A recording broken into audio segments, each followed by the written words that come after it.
This is so wizarding. This is Random Randy Savage from Code 45 Podcast, and you're listening to the Geek World All-Stars Podcast Network. Broadcasting very fast and very dangerous from the planet Malastare. You are listening to So Wizard. You're thinking people gonna die? The only podcast to make the Kessel Run in under 12 parsecs. There'll be no one to stop us this time.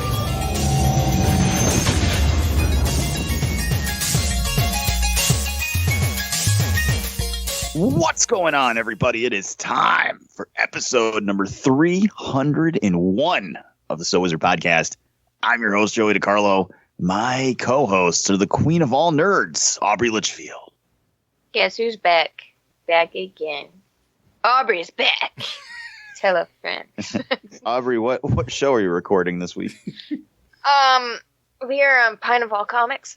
Pint of All Comics. Yes. Pint of all the comics. With some speak. And the expert, Mr. Marcellus Reagans. Hey, when a 12-year-old comes at you with a machete, you just got to kick him in the chest. What's going on, everybody? And this week we've got a very special guest, direct and live from the sweatshop where we make him run our YouTube channel, Mr. Adam Wallyhawk.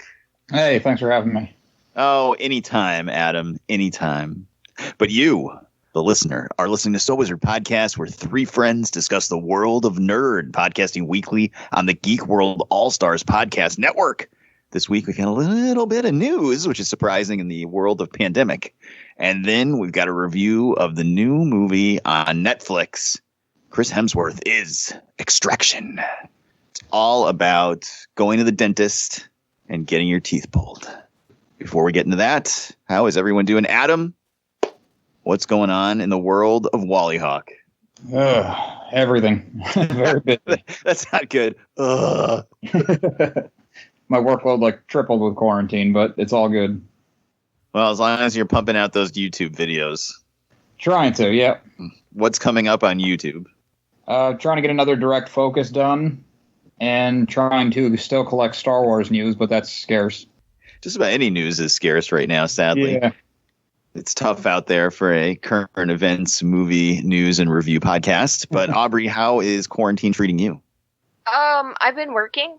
So Virginia started everything that all of the other states are starting last month. And we've had to wear masks for a while, and everything's been shut down. And all of our grocery stores are One Direction. And One Direction? Yeah. Everything's been taped off for a while. You couldn't do anything. And so our numbers finally went down. So we're going to start phase 1 of reopening everything.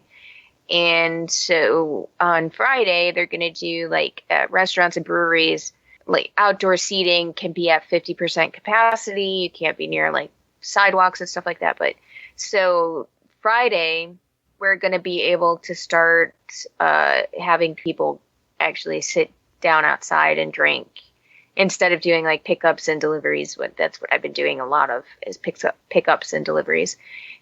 And all of the servers and everything have to wear masks, which we didn't have to before. So that'll be a little bit new. So we've been preparing for that, and that's been new. I finished all my finals, and so yeah. It's been okay. Awesome. Well, it's good to hear that you're back to work. Yes. Speaking of working it, Marcellus, how the hell are you? I'm good. I haven't done anything major except for edit episode 300 of the podcast. That pretty much took my entire life. But other than that, no, I've been working on that. I'm trying to do a project. I'm trying to make a video for the YouTube page. And I've been very slowly piecing things together and putting it together.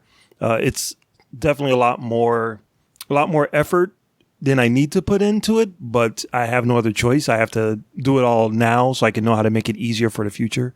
But yeah, that's what I've been working on, editing and prepping this project. Awesome. Well, we greatly appreciate you editing that episode of the show. It was great to have 300 episodes in a row, and that was a long one, actually. We talked almost 2 hours before editing, so that was... Yeah, some of us didn't even know that we were a part of it. I spoke to Beat Him Down, and he said, "Oh man, I'm sorry. I felt like I laughed way too much on your show." And I mentioned, it probably wasn't the best jump on point for somebody who's like, "Wow, 300 episodes. Let me check these guys out." Yeah, because it was really just the five of us laughing about a bad movie for 2 hours. But you know what? We had fun, so that's all that matters. Awesome. Well, Mark, we love you and we greatly appreciate your effort. If I can ever figure out how to put music into Audacity, then I could edit for you sometimes. Sure. And how are you doing, Joey? How are all of those Knorr's pastas treating you? Oh, they're good. I've been getting yelled at that I'm not supposed to eat one a day, so I've dialed back a little bit. I bought more the other day when I went out to the grocery store. I went to Walmart. We needed meat, and I decided they didn't have any. The store near my house, which is Big Y, which is a big grocery store in New England, their meat has been sparse, and when they have it, it's ridiculously overpriced. So I said, fuck it, I'm going to go to Walmart. I went to Walmart, and you had to wait in line outside to get in, which was obnoxious. And it started raining. And where they have you standing is not covered. So eventually I got inside. I got some meat, and they had more of the pasta sides. So I grabbed like 10 more. Nice. I threw those in a bag. So my giant bag of pasta sides is growing. Other than that, I'm just working, sleeping, and working my way through Clone Wars. So. I actually looked for those down here, and I was just going to mail them to you. But they were sold out of all of them except for like cheddar and broccoli. Ew. I was like, there's no way he's going to want cheddar and broccoli. All right, so at PastaCon 2020, Aubrey's going to buy the Gundams, and Joey's just going to buy like all of the pasta. You have no idea how much pasta I could fit in one of those bags. Awesome. But enough about us. Marcellus, why don't you tell the listeners where they can find more So Wizard Podcast? All right, so everybody can go to SoWizardPodcast.com, where you will find new episodes every week. You'll find some movie reviews from yours truly, Netflix, Amazon, and Hulu streaming picks from our buddy, the awesome Adam Wallyhawk. You also find some of our merchandise there. You can purchase some of our t-shirts and sweatshirts and look good while you're representing the show. A great way to support our show is by doing your Amazon shopping through the link that we have right on the website. Click on the Amazon logo, do your shopping, receive your products, and that way you'll be helping out our tiny little podcast. You can also find our social media links there. We have Facebook, Twitter, and Instagram. You can subscribe to us on Apple Podcasts. Give us a 5-star review while you're there. You can also find us on the Stitcher Radio app for your tablet or smartphone. We're on Podbean. We're on Google Play Music, iHeartRadio, Pandora, and you can stream us through Spotify. We have a Patreon page, patreon.com/SoWizardPodcast, where you can support our show and get bonus content. We also have a YouTube page, videos going up almost every week from our buddy Adam. Shout out to every podcast on the Geek World All-Stars Podcast and Network. Back to you, Joey.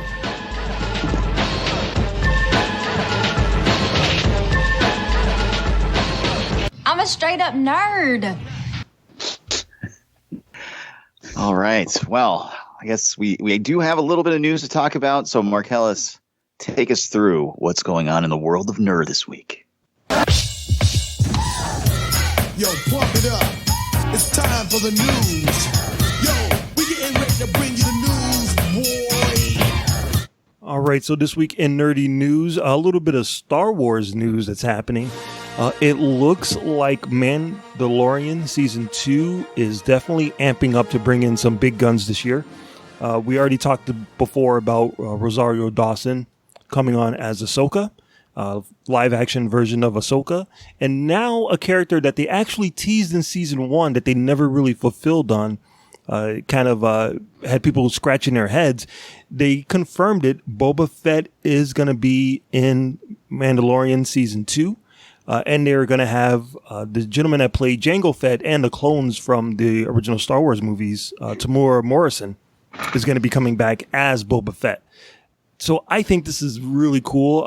Dave Filoni, who kind of oversees the animated shows and made his jump into live action with the Mandalorian TV show. He's like a thread that's going to connect these universes together.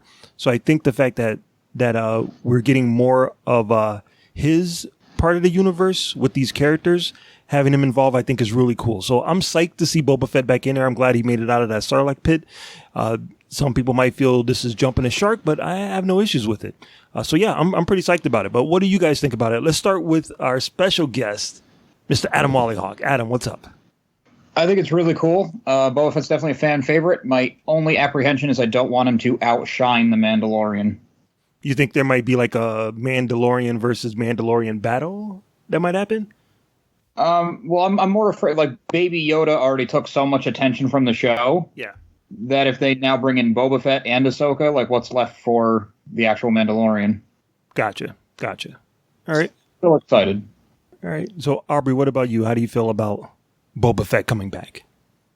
I'm excited to see Boba Fett, like, more involved in something. I mean, he was a big part of the original trilogy, but I feel like there was a lot left to be desired, and he is a lot of people's favorite character for not much of a good reason, because he doesn't have too much of a storyline in the original trilogy. So it'll be really nice to actually see him a part of something and to get a bigger feel of who that character is. All right. Joey, what about you, man? How do you feel about Boba Fett coming back? Oh, man. Boba Fett was my favorite character for a long time. I don't know who my favorite character is right now. It changes, but like when I was a kid, it was Luke. And then when I was a little older, it was Han. But then probably from, I would say like 12, 13 up until, I don't know, maybe like 5 or 6 years ago, it was definitely Boba Fett. I loved Boba Fett. I know, Aubrey, you sound like my wife when she's like, he doesn't do anything. I know, and it's weird because there. He's one of my favorites too, and I can't even explain really why. It might be because he's so mysterious, but he's cool looking. He's mysterious. He actually captures Han Solo, and up until he dies in Return of the Jedi, he seemed pretty capable. And he did a lot of cool stuff in the expanded universe novels too. But that, without saying, I mean, I'm excited to see what they do with them. I mean, they brought in the Darksaber at the end of season 1, so maybe he is going to be allied with Moff Gideon, having something to do with the Darksaber and Mandalore. But we'll see. I'm excited for everything they got coming out for Mandalorian. It seems like it's in really great hands, so I'm not worried at all. If you watch the Disney Gallery series that just came out on Disney Plus, have you guys watched any of that? Oh yeah, it's very cool. No, I haven't.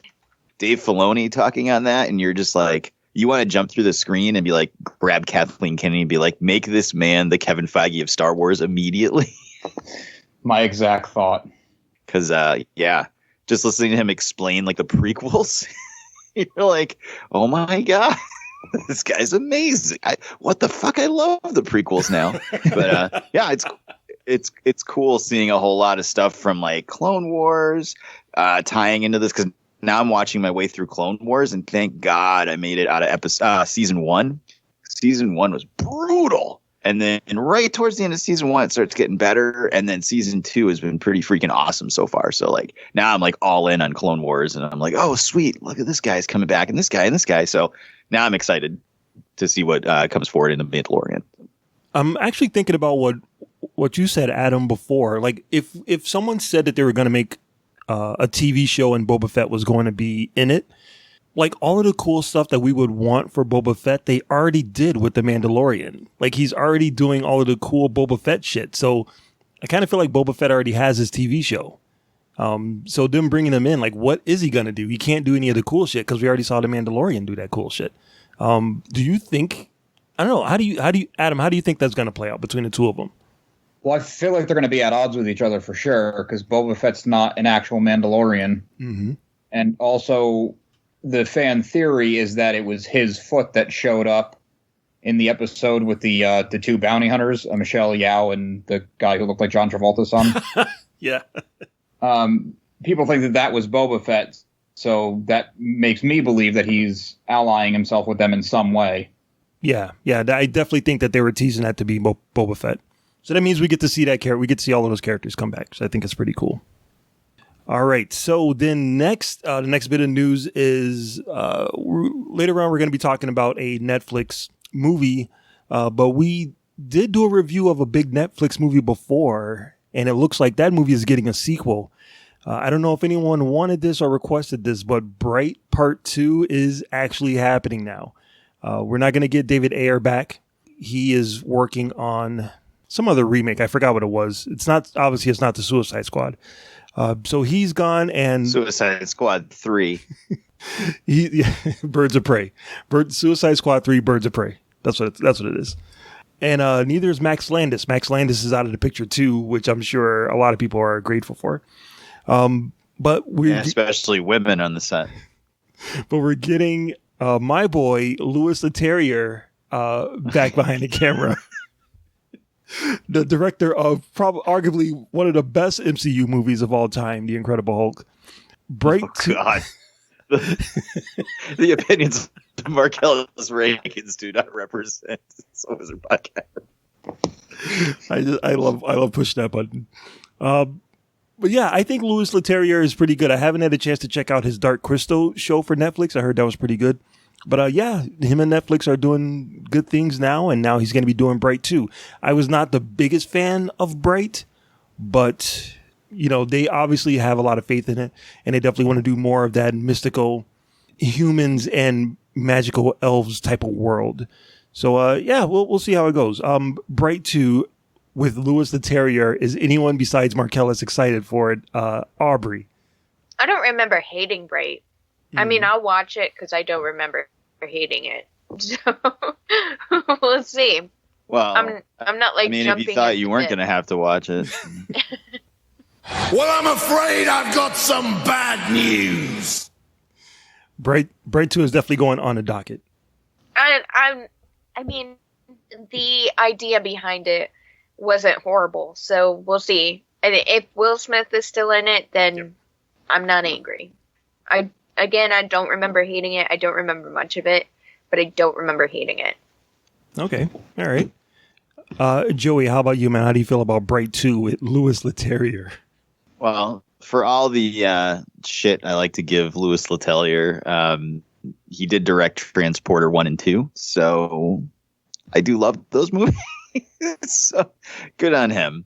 And I don't remember. I'm in the same boat as Aubrey. I don't think I had thought about Bright after we watched it and talked about it on the show until this news came out. Yep. And I don't remember hating it. I don't remember loving it either. I think the thing I liked the best about it, and thinking about it again as this news came out, the thing I liked the best was the world building and the kind of society and environment they had set up. I don't give two shits about Will Smith's character and the orc guy. They could have new characters for all I care, but I'm happy to have Will Smith in anything, so that's fine. But I'm more interested to see where they go with the world building and what they do with that, because that was probably the most interesting part of the whole movie to me, especially as somebody who played a lot of D&D back in the day and a lot of Shadowrun, because it was familiar with that. I'm probably aging myself, but so yeah, I mean that stuff's cool. So if they kind of go further in that direction, great. Maybe they'll go a little further in the action direction. We'll see. But yeah, I'm not against seeing it. I'm not sitting down in front of the TV with a timer waiting for it, but it's fine. Could be worse. Could be a lot worse. They are going to expand the world. I know the original one kind of took place in the neighborhood of Los Angeles, and the new one is going to be a little bit more international. So they're definitely building it out a little bit bigger than the first one. But Adam, were you a fan of Bright, and are you psyched even a little bit for a new movie by Louis Leterrier? Not psyched, but I will be watching it. Kind of like what Aubrey and Joey said. I didn't hate Bright. I also didn't love Bright. If I remember right, one of the big issues was they spent way too much money making it, and no matter how good it did, it could never live up to that. And I don't think that needs to be that expensive. Yeah, they definitely overspent it, but they also announced that they were making a sequel a week before the first one came out. So this was going to happen regardless. Oh, okay. I hope they get Will Smith and Joel Edgerton back. Yeah, I'm pretty sure they're coming back. I'm pretty sure they're, especially now that everyone's looking for something to do post COVID-19. I'm sure everyone's going to be amping to get back to work. I don't know. Will Smith has been doing Red Table Talk. And like doing his... Do people watch that after Jordan Woods was on it? I don't know if people watched it even then. Oh, people just wanted the details of her affair with Tristan Thompson. Oh, I don't even know who it is. I don't even know what the hell you're talking about. It's a Facebook talk show with Will Smith's wife and mother-in-law and daughter. Yep. Star of The Matrix? Yep. And Enter the Matrix, the video game? Yes, actually. And I do have one other bit of news, but this isn't something that I can talk about right now. It actually has to deal with our main event for this week. So I'll keep that bit of news and we'll bring it up as we talk about the main topic of this week's episode. All right. Well, that's going to do it for news. It's nice to have news to talk about, to be quite honest with you. Let's take a quick break, and then we're going to come back, and we're going to review Extraction. Can you imagine a world immune to all forms of cancer? Ladies and gentlemen, the time has come for our 4th annual live stream for the cure. And this year, we need your help more than ever. Please join us May 27th through May 31st for 48 hours of live content from guests and podcasts around the world. We'll be aiming for our most ambitious goal to date as we try to raise $10,000 for the Cancer Research Institute. Please visit www.livestreamforthecure.com for more information on this year's event and how you can be a part of it. Together, we can make a difference. And we're back. All right, guys. We all had a chance to watch a new movie for a change. It's been almost, 8 weeks since we've had a new release to review. We've been doing some retro reviews and some I Hate You Now watch picks. How long ago was The Hunt?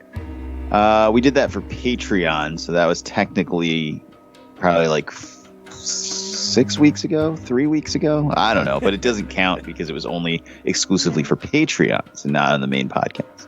Time blends together. Yeah, time has no meaning in quarantine, but let's jump into it. Extraction on Netflix, as of course we'll do non-spoiler impressions to start, and then Mark will play the drop and we'll spoil the movie. So just to start, what did you think of Extraction, Mark Hellis? I absolutely loved it. I had no expectations for it at all. Like, I didn't really read up on it. I didn't listen to any shows, read any reviews. I had no idea what to expect, and I was blown away by it. Awesome. Well, Adam, how about you? I was also pleasantly surprised. I thought it was going to be kind of like that 6 Underground with Ryan Reynolds that just was not great. And I was being really cynical when I first started it, but it kind of won me over. Excellent. Aubrey? I'm a nice blend between Mark and Adam, where I did not read anything about it. I had no idea what to expect.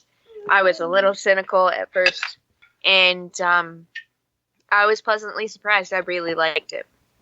All right. Well, I'm kind of in the same boat with you guys. I knew that it was getting hype as an action movie because it came out and then people started tweeting about it a lot and posting about it on social media that it was on par with John Wick and like, you got to watch this movie, blah, blah, blah, blah.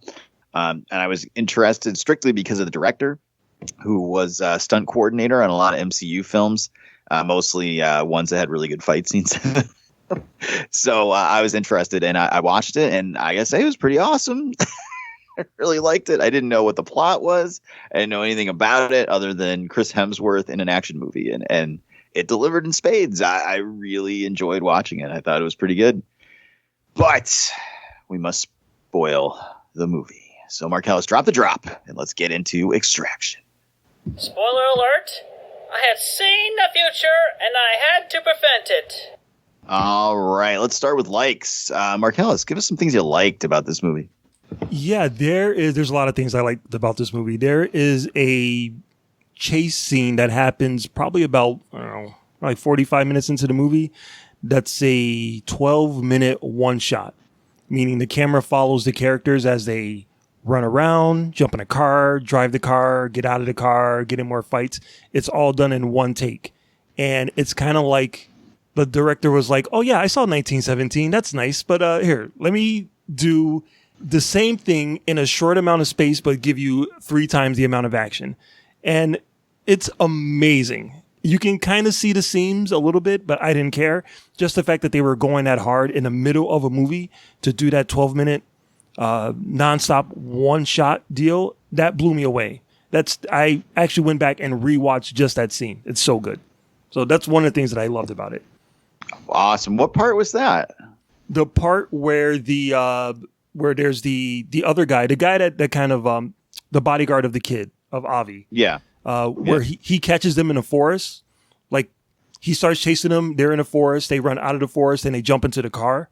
As soon as they jump into the car, from that moment to the part where Chris Hemsworth gets hit by the truck at the fight scene at the market, that's all one shot.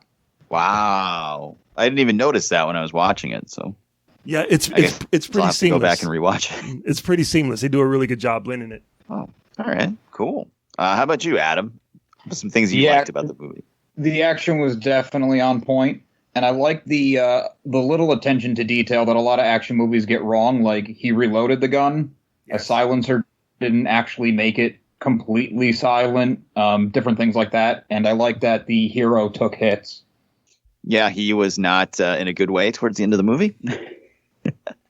Definitely more entertaining when they're not God. Right. Did you watch this with Jackie or no? I did. She was actually, she's like, I'll just do something else. You can put it on. And she ended up sitting and watching the whole thing. Nice. Did she like it? She did, yeah. Well, that's good.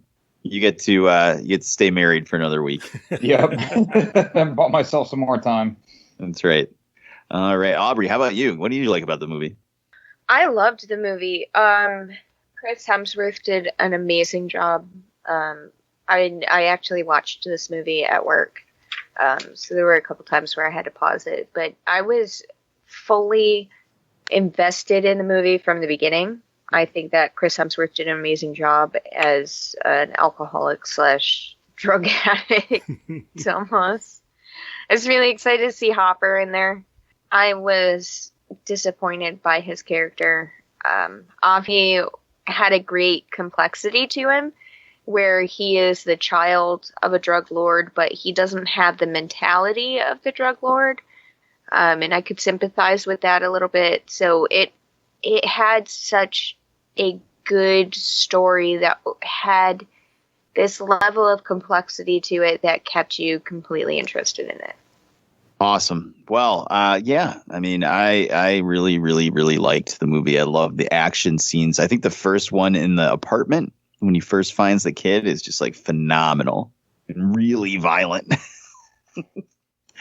That was great. Yeah, I mean, the action is just great through the whole movie. I loved just about all the characters. I didn't like the drug dealer, the drug lord. We'll get into that in a few minutes, but I was just blown away. Like I was expecting nothing. And I think that with these Netflix movies, this kind of like makes it almost better. Like maybe if I paid money to go see this in the movie theater and sat through 6 months of trailers, maybe I wouldn't have liked it as much.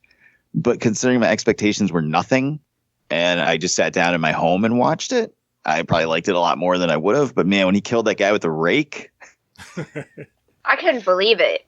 And like the normally I don't really like graphic stuff in action movies, but this had such a good story to it that I was totally invested in it, despite the gruesome pieces in it. We're slowly tearing down your wall, Aubrey. We started with the hunt and it was a little gory at the beginning, and now we got some guy getting impaled on a rake. We'll get there. Halloween Part 2 is coming out this fall, allegedly. So we still have time to break it down. Excellent. But as with all things, if you like things, you have to dislike things. So, Adam, what were some things you didn't like about the movie? I thought the Hopper, well, the guy who plays Hopper, I can't think of his name right now, Dave Harbour. Yep. That's it. I thought his character turn was incredibly predictable, and I was saying like minutes before that, wow, I'm really glad they didn't do the obvious thing and have the whole team turn their backs on him, and then he meets this guy who turns his back on him, and I was like, oh, there we go. Was that the only thing that you didn't like? Off the top of my head, it might be. Huh. All right, I didn't think it was that bad. I wasn't going to dissect it and tear it down because it was more good than bad. Right, and I didn't think the heel turn, for lack of a better term, from Hopper was that bad. I thought that he was just going to send them on their way, and that was it. But just because it's him, that actor, so I'm just expecting him to be good. Oh, I just thought the movie was it was basically like a leftover script from the 90s, but then they rewrote parts to subvert your expectations. Oh, was Ryan Johnson around? When I started the movie and I was being cynical, one of my notes was, did Jerry Bruckheimer produce this? But then it was better than that. How about you, Marcellus? Some things you didn't like? Yeah, the only thing I didn't really like, I kind of have to piggyback what Adam said. It's not that I didn't like the story.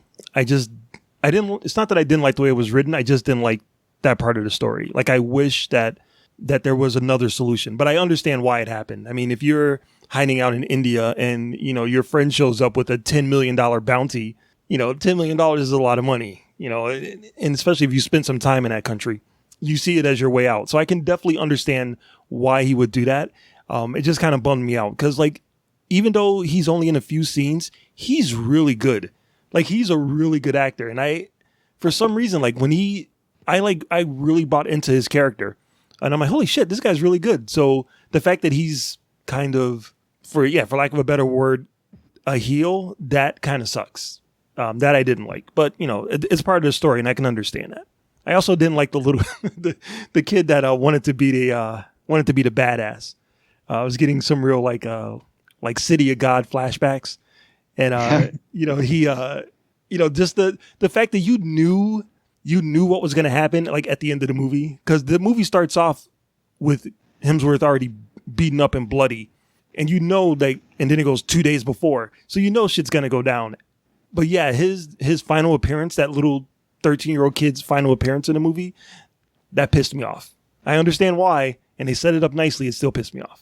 But those are like quibbles. Other than that, I love this movie. All right. How about you, Aubrey? There were parts of the story that I didn't enjoy as much. I didn't enjoy the beginning piece of it. When what's her name? Is it Nikki? Yeah. Whatever that chick's name is. Yeah. When she showed up, it was like we were supposed to know who she was. The girl that runs the strike team? Yeah. Yeah. She was hot, dude. and there's this chemistry there that you don't quite understand, and you never understand. There's never an explanation as to why she cares so much about Chris Hemsworth's character. I thought for sure when they showed the flashbacks of his son and they kept blurring it all out, I thought 100% in the end, when they don't blur it out, it's going to be her. That's the mother. I thought for sure it was going to be, but then it wasn't. So then I was left with this feeling of why does she care so much? What is the point? And I didn't like that piece of it. I didn't really like the beginning piece where he just sits at the bottom of the ocean. I thought for sure it was going to be a really stupid movie because that was a horrible beginning. I think I kind of envision that's what Australia's like when Paul and Wayne are getting ready to record a new episode of The Countdown. They are in a jungle and then they come and dive off a cliff. Everyone's drinking Foster's. I actually had a hairstylist who was from Australia, and I asked her, I was like, dude, what, you guys have all the dangerous animals there? And she's like, yeah, but it's almost like here where they don't really come out the way that it's portrayed, and not to go near them. I'm like, oh, so interesting. I always envisioned Australia as this place where you go walking down the street, there's a scorpion. There's giant spiders everywhere. Yeah. So that didn't connect very well to me. I didn't really like how he just falls off the bridge and then it shows Avi doing the same thing. How did he know to sit at the bottom of the pool? And then he comes up and there's a dude that looks like Chris Hemsworth waiting by the side of the pool. Like, I don't know. That all seemed kind of disconnected, and there were pieces of the story that felt very disconnected that could have been done better. All right. I can agree with that. I think some of it is that this movie doesn't exist if there's not 3 John Wick movies. And I think they were kind of aping that a little bit, trying to give you hints and like, I don't know, like glimpses of a bigger world and a bigger thing going on that you don't know about. And you just know as much as you need to know for the story, but it didn't work as well. So. Well, this is based on a graphic novel. And I know that the writer has been trying to, one of the Russo brothers has been trying to get it done for like 10 years. He's been working on it. So just the fact that, he was able to become friends with Chris Hemsworth, and Netflix was like, oh, you got Chris Hemsworth and you have an action movie? Here's a ton of money. Go do it. So, I definitely think that getting it greenlit, John Wick played a big part in that. But this is something that they've been working on for a while. Right. Well, they gave him $60 million to make it, so I think it had more to do with Avengers Endgame. Yeah, he's going to tell the Russos no at this point. Right. But, I mean, for me, really one of the first things I didn't like, and I hate when any movie does this, is the beginning of the movie starts at the end of the movie. Yeah. And it almost reminds me of Sonic the Hedgehog, and he's like, you won't believe how we got here. Like, I was waiting for him to turn and look at the camera and say stuff like that, but and then start floss dancing.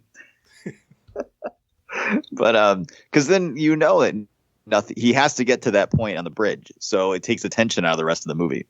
So that's frustrating. And then, as this is an extreme minor quibble, but how powerful were those binoculars that the drug lord had at the end of the movie? He can see across the river. I was so confused by that. He's like 2 towns away, and he's just looking through regular binoculars like, oh, look what's happening. Like, you can't see that. Stop it immediately. I get he doesn't have to be at the action or something. There could have been some other way for him to see what was going on. So that really annoyed me. That was really it, though. I mean, I didn't have any huge things that jumped out. I mean, the story was a little light in some places, and I don't know. I feel like it should have hit the ground running when it started, instead of maybe like 10-15 minutes of like this kid's going to school and then going to a club. Instead of starting it with him all beat up in a parking lot, they should have started it with him completing a mission with that team, and then he goes back into his drug haze, and then it shows the kid for a while. Then we know who these people are. Right. So, I mean, there's a little quibbles here and there. When that guy threw that kid off the fucking building. Dude, at that part, I'm like, I don't care what happens at the end of this movie. I don't care if they break out in song and dance. I don't give a shit. I just want that bad guy to die. I just want someone to kill him by the end of this movie. That pissed me off so much. He didn't, though. He didn't get killed. Yeah, she killed him. Oh, okay. Nick killed him. They did? Yeah, he went to the She killed the drug lord. I didn't know that she killed the... No, she killed the general. She shot the general as a sniper, but then at the end of the movie, the drug lord went into the men's bathroom, and then she snuck up with him with like this fancy dress and shot him, and then walked out the door. Yeah, but she didn't. She didn't kill the dude that threw the kids over. No, she killed not the kid, not the guy that threw the kid over, the actual drug lord. That's why I wanted. Yeah, right. Yeah, that's another piece that I didn't quite understand though, because it doesn't explain why she did that and why she cared so much that Chris Hemsworth died. Like, it's almost like she kills him to get back at him for it, but it doesn't. I don't know why. Because they were supposed to get paid. They were supposed to get paid a lot of money to get that kid out, and they got double crossed. So they didn't get any money, and the whole team got killed. So fuck that guy. Yeah. Yes. One big question I had was, if this drug lord is so powerful and he has all these henchmen and he owns like a private military, why did he have like 8 junkies in a shack watching the kid? So people didn't know where to go. Private school ain't cheap. Yeah. I think it was the police they're the ones that grabbed the kid. And I would just assume they just needed a place for him to hide out that wasn't a police station. I'm just saying, if he was selling me drugs, I may buy them. If Chris Hemsworth was coming to take a kid, I may let him take me as a hostage. There was some very good casting in this movie. Oh boy. Maybe that's why I was so interested. There you go. Some man candy. Excellent. Well, at least at the end, Mark, when she came to kill the guy in the bathroom, we got to see her looking hot in a dress. So, yep. Like, oh. Maybe that's why Jackie was like, I don't know if I'm gonna watch this movie, and then she sat down. Yeah, that's why she sticks around the whole time. You're right. She's like, who is this drug lord, and where can I get some heroin? I did like the fight scene between Chris Hemsworth and a bunch of kids, because you don't really see that too often. There's a part where he smacks the kid, and it looks like the that meme of Batman smacking Robin. Oh yeah, that was pretty great. That was really funny because he was like, "What the fuck?" and then he just like slaps a kid. It's like he doesn't want to seriously hurt them, but he also is like, "These kids are trying to kill me. What do I do?" There's a nice little dynamic there. Yeah, and you don't get to see that. Not that I want to see it in movies, but that's something that you don't really get to see in movies. I thought it was nice. Yeah, it was enjoyable. So, yeah, I mean, let's get it a score. Aubrey, out of 5, 0 being the worst, 5 being the best. What do you give Extraction? I will give it a 4.5. Woo! I would definitely rewatch it if I had nothing else to watch and I was really bored and, I turned on my TV. There was some issues that I had with it, which is why it's not a complete 5. But it definitely was not the worst thing I've ever watched, and it kept my attention for the whole 2 hours. At first, I thought it was like, "Fuck, this movie's 2 hours. How am I gonna make it through?" All right, Marcellus, how about you? Yeah, I'm gonna give it a 4 out of 5. I was thinking, how would I have graded this movie if I had seen it in the theaters, if it actually did get the theatrical release? And I'm going to keep it the same. So I'm going to give it a 4 out of 5.